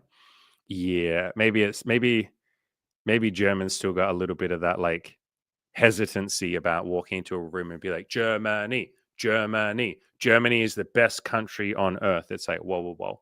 Let's wait like maybe another 50 years before we start saying that. But I do love a little bit of like love towards Germany. I like Germany quite a lot, to be very clear. Maybe not so much of a fan in the 40s, in the 1940s. But they were doing their best around then.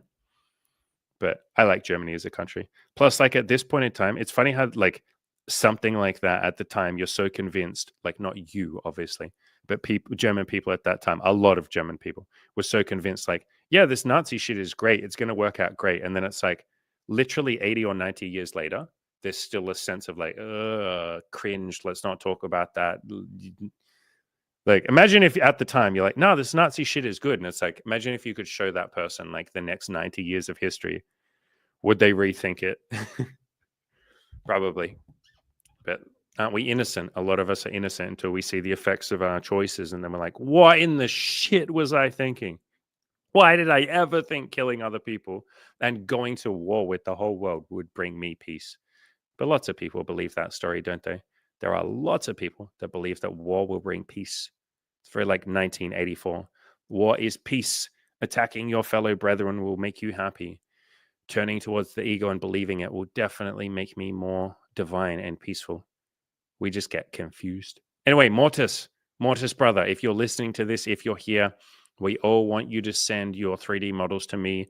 Mortis has not sent them yet, but we want them. Mortis, give us those 3D models, brother. We want them now. Dr. Chad, Phoenix versus obvious throwaway. Who is going to be the first one who finishes the book, Learned Optimism? Place your bets. Well, I don't know enough about them. I will bet one of my own cryptocurrency, which I will be releasing soon. It is not a scam. I don't know why you're all assuming cryptocurrencies are a scam. This is definitely not a scam. I will be pumping it, and I swear to God on my mother's life, I will not dump the token. I will not burn my coin. I'm calling the coin Andy Coin because I'm very humble and I want to name my coin after myself for humility. And so, Andy Coin, I would like all of you to buy as much as you can. I would like you to tell each other to buy as much as you can. And any of you who can get other people to buy Andy Coin, I will give you extra coin. Not as a pyramid scheme. This is not a pyramid scheme. I know that's how they work, but this is not a pyramid scheme. So I'd really appreciate all of you buying Andy Coin. And then I will not sell. I'm going to hold for the long term. And then I will. Sorry, I went on a big rant there. I will place a bet of one Andy Coin that they will both finish at exactly the same time. They will finish on the same day. They will coordinate it. They will literally call each other on the phone and be like, what page are you on, bro? I'm on page 47, bro. Okay, we've got to go at the same pace. And they'll finish at exactly the same time. And they will place a bet on themselves. Actually, Phoenix and obvious throwaway. Since I've placed a bet saying you will both finish at the same time, everybody else don't listen. Don't listen to what I'm about to say, please. Like, turn your audio off. Phoenix and obvious throwaway. I'm only speaking to you right now. If you guys both finish at the exact same time, I will pay both of you $1,000 each because I stand to make a lot of fucking money from this bet. And this isn't insider trading or fixing bets or match fixing or something, but I need you both to finish the book at the same time. I will make a lot of money and I'm going to give you both a lot of money. I'll make us both rich. Okay. This isn't match fixing. Nobody else is listening, so we can't get caught. Okay.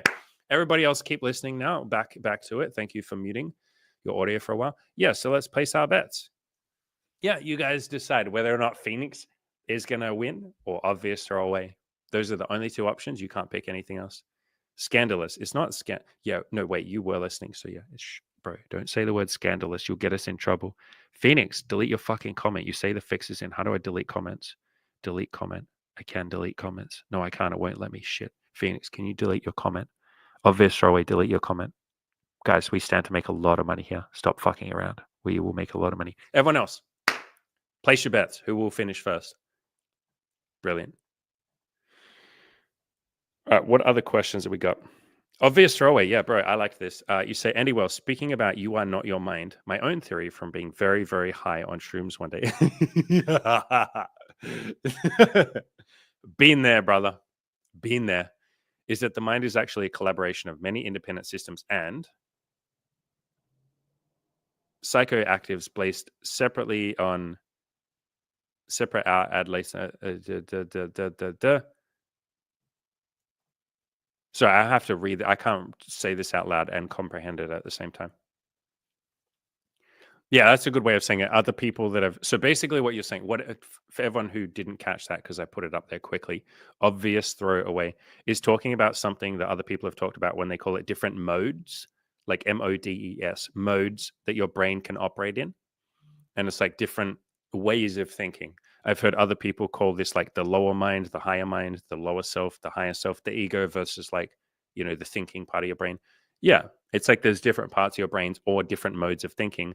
And part of meditation or enlightenment is bringing all of them together and uniting them as one. Like Carl Jung and people like that called that like accepting all the different parts of you, like accepting the shadow, integrating all the different parts to become a whole. Like, yeah, these are very cool, fun, interesting conversations. And I love that our mind can turn on itself, like look in on itself and try and explain itself. Does that not trip any of you out that self awareness is even a concept? Like, that's insane to me that the mind can look at itself and try and figure itself out. Like, you're doing a scientific study on yourself. And obviously, you're biased because you are a brain. And so, a brain studying a brain can never be, but like, we can study each other's brains. Like, it's fucking crazy to me that self awareness is even a concept. Like, it seems fake or not real. It's insane. And I like to phrase it as like the mind is like consciousness discovering itself. Like life, the reason that we're here, or a reason that we're here, is like it's consciousness looking at itself, trying to figure itself out. Consciousness is trying to discover itself. Consciousness is trying to give itself a big hug. Like consciousness is hugging itself. That's what life is. It's fucking crazy. Like life trips me out without even having mushrooms or LSD or drugs or anything. Sometimes I just sit there and trip fucking balls hard where I'm like, what the shit is like being alive? Like, what a fucking trip. Especially like, I know we can often get caught up in our problems. Like, I'm hopeless. I'm depressed. I'm a loser. The news is pissing me off. What is Donald Trump doing? What is this person doing? Like, we can get very caught up in the day to day. But sometimes I just pause and I hit the pause button and I'm like, what the shit is being alive? I don't feel like I'm any closer to knowing the answer to that question. And anyone who tells you they have the answer, I would be cautious of believing that answer off the bat. But like, damn boy, like life trips me out. Just being alive trips me out sometimes. Like tripping hard. Hard. All right. I feel like we've caught up. Once again, shows that Australians are the children of criminals, for sure, but beautiful criminals. And this is really going to blow your mind.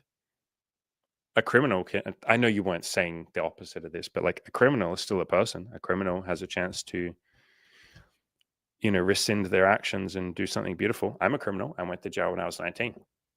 I know you weren't saying the opposite of that, but yeah, lots of times people are like, Australians are the children of criminals. And it's like, yeah, criminals are people. Plus, back then, you're a criminal if you were fucking in poverty and you stole some bread so you didn't die. That counted as a criminal. Probably a criminal if you were like, hey, government, I don't really like the way you do things. Basically, in every country, if you tell the government, maybe some exceptions are like America and, okay, lots of countries around the world, if you tell the government that you don't like what they're doing, you just like straight to jail. Like, go to Russia right now and just be like, I don't really support Putin and I'm going to donate to Ukraine because I don't really like this regime. It's like, good luck with that opinion. Have fun with that.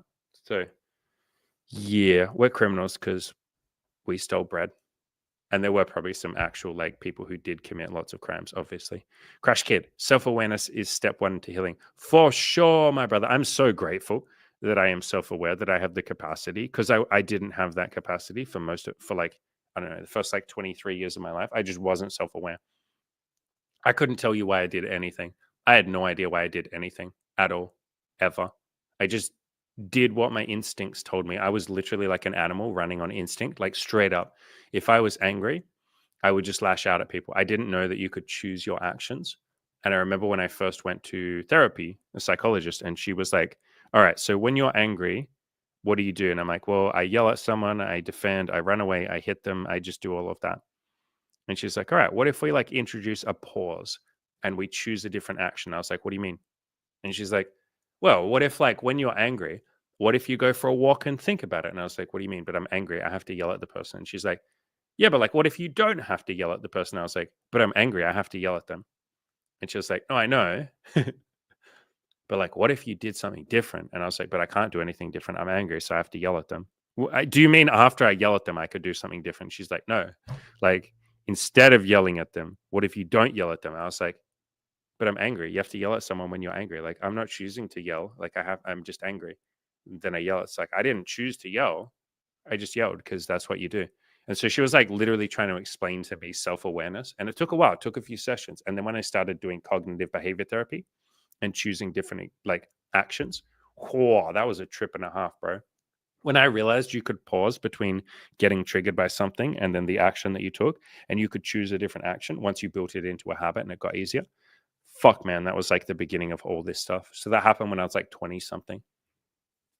Yeah, like what a trip and a half. So, yes, like self awareness is absolutely required in like healing, definitely in self improvement. Like you literally cannot self improve without some awareness of yourself. Like self improvement is self awareness. They're basically the same thing. So yeah, but a lot of people, you can see why a lot of people mock like self help or self improvement. They laugh at it, they scoff at it, they go, "That's weird, that's dumb, I don't like that." It's because you don't understand it because maybe you're not fully self aware. And a lot of people walk around without self awareness, and so that can help you have empathy for those people. Like if you see someone that snaps at people or is grumpy or does the same things over and over again and doesn't seem to have any awareness as to why they're doing it, they might literally not have any self awareness, in which case they are literally telling the truth when they say, I don't have a choice. Like when they say, I don't have a choice, you're self aware and so am I. So we can look at that and be like, but there's always a choice. What do you mean? You can just work on it, take baby steps. In their mind, they're like, literally, there is no choice. I'm an animal. I'm not like a dog doesn't choose to bark at you when it's scared. It's just scared. And so it's already barking at you before it even knows it's doing it. And a lot of people live their life like that. They don't know that there's such a thing as self awareness. Like you said, it's literally step one. Yeah, I think I agree with that, man. I don't know what step would come before it. Maybe you could say someone helping you realize self awareness, but yeah, self awareness is like the mandatory step one. I believe it's like one of the first steps in the 12 step, like the Alcoholics Anonymous. I'm pretty sure it is, right? It's 12 steps program. Like one of the first ones is like admit that I'm powerless and that I need help. Yeah, we admitted that we were powerless over alcohol. Um, yeah, number 4, made a searching and fearless moral inventory of ourselves. Like you have to talk about yourself and be very self-aware. Yeah, like any self-improvement program, which 12 steps program, I bring that up because that's maybe the most famous self-improvement program. Any self-improvement program literally requires you to be self-aware. You have to be honest. Like the courage to tell the truth is literally required to have a life that's abundant and joyful and all of that. You literally cannot have a happy life unless you can have the courage to start telling the truth. You don't have to be perfect with telling the truth, but at least start. And this is very relevant to something I bring up quite a lot, the map of consciousness. Like the map of consciousness, I won't re-explain it because I've talked about it a lot. Look at where courage is. It's in the middle of the map. And so if you don't have the courage, like the courage to tell the truth, if you don't tell the truth, you're stuck down in all the emotions below that. You know, pride, which is like ego and defensiveness, anger, fear, grief, shame, guilt, all of that, like depression. Like you're stuck down there. And when you start having the courage to tell the truth, which is what self awareness is, it is literally starting to tell the truth about yourself and your mind and all of that and what you want. Then you can start moving up into all these emotions at the top. And so without honesty and self awareness, yeah, you're stuck down the bottom, like 100%. You need to have that courage to start telling the truth. 100%. Chad, what is your favorite vegetable and fruit? I don't eat a lot of vegetables and fruit because I'm on keto at the moment. I can still answer the question though. Like fruit, I don't know, maybe mango. I like mango a lot. Vegetable, I don't know, maybe potatoes. I am Irish, 50% Irish, so makes sense that I would pick potatoes. Definitely fitting the stereotype there. But yeah, maybe potatoes, especially as fries. Oh, you say as someone who's also keto carnivore, my favorite veggie is steak. Yeah, I know. Okay, fine. I could have answered the question like a smart ass, like you. Fine. Yeah, you win. Good job. Fine. I take obvious throwaways answer. My favorite vegetable is no, actually, that's not true. So my answer is actually different. If we're going to be smart asses, obvious throwaway, which you are, and fine, I'll join you in this. My favorite vegetable is pork. I fucking love pork. And my favorite fruit would be chicken, like roast chicken. I like chicken, even fried chicken. If you don't put any breading on it, then it has no carbs, and you can still make the outside crispy. So yeah, fried chicken, like in an air fryer, especially the outside can go nice and crispy. So chicken is my favorite fruit. Favorite veggie is pork. I like steak too.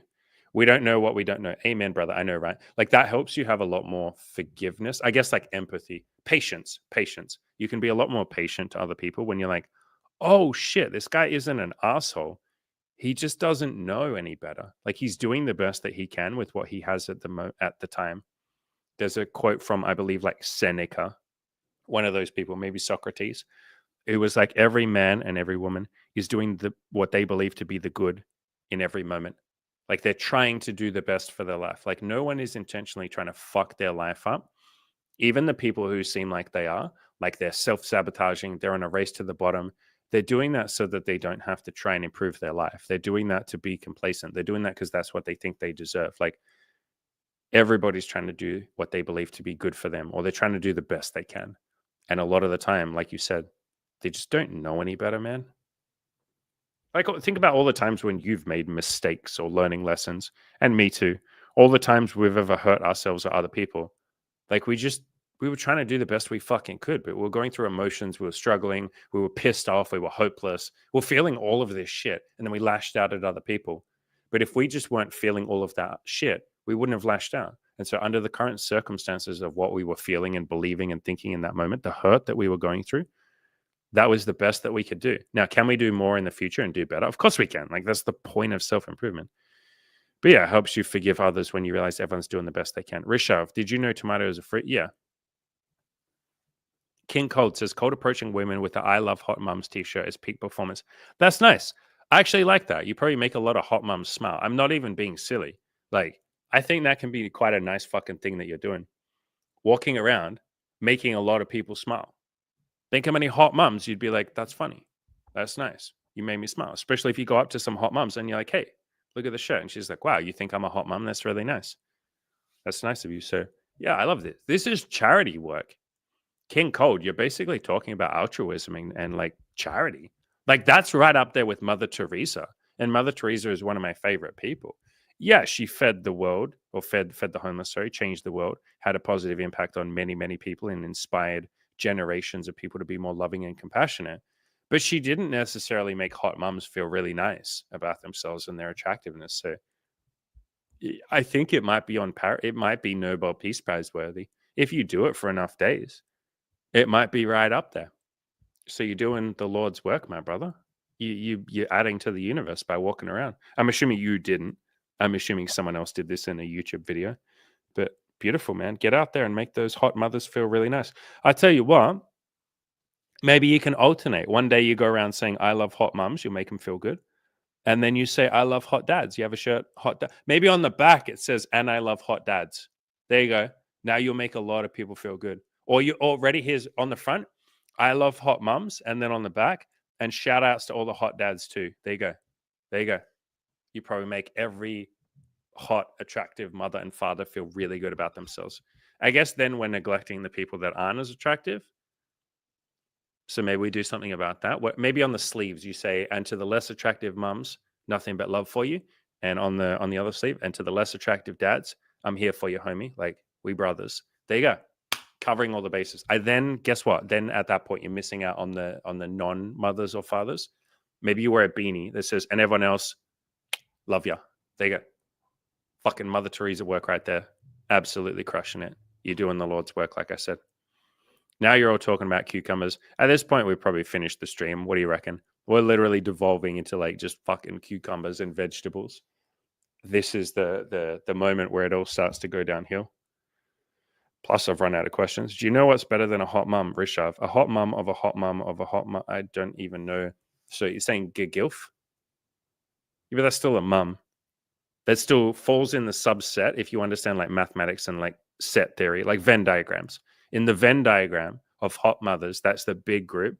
And then a hot mum of a hot mum is within that. And then a gilf and a gilf is within that. So she's still a hot mum. You still call her a hot mum. She's just also a hot grandmother. So technically she's won multiple awards.